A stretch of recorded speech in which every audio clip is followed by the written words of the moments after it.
আমেরিকার marine sergeant তিনি অন্যের জন্য কেন জীবন দিবে? অন্যর জন্য কেন নিজের বউকে বিধবা বানাবে? নিজের বাচ্চাদেরকে এতিম বানাবে?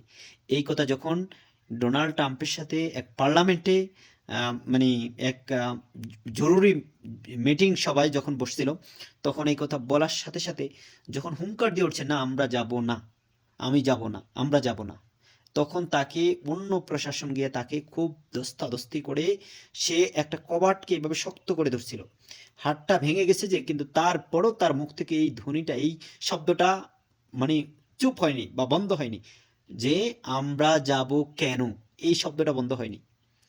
সে বলেই যাচ্ছে একতরফা একতরফা, তাকে পুলিশ প্রশাসন সবাই মিলে তাকে অন্যভাবে তাকে মানে ইমার্জেন্সি তার শায়েস্তা করার জন্য তাকে নিয়ে গেছে, কিন্তু তারপরে তাকে কিন্তু ইনশাল্লাহ তার মুখ বন্ধ করতে পারেনি। তো সে কেন মারা যাবে? তো সে এখন আলহামদুলিল্লাহ সব মানে সারা ওয়ার্ল্ডের কাছে সে একজন প্রশংসিত প্রশংসিত সার্জেন্ট।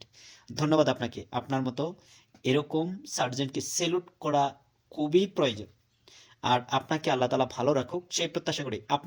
আমি চাই আপনি কোনো মুসলিমদের উপর, কোনো মাজলুমের উপর, কোনো মানুষের উপর আপনি কখনো চোখ তুলে বা অন্যায়ভাবে কাউকে এইভাবে মানে বিনা অন্যায়ে কাউকে এইভাবে কোনো কিছু করার চেষ্টা করবেন না। আল্লাহ তালা আপনাকে সুস্থ করে দেখ, ভালো ভালো হয়ে যান তাড়াতাড়ি, দোয়া করি।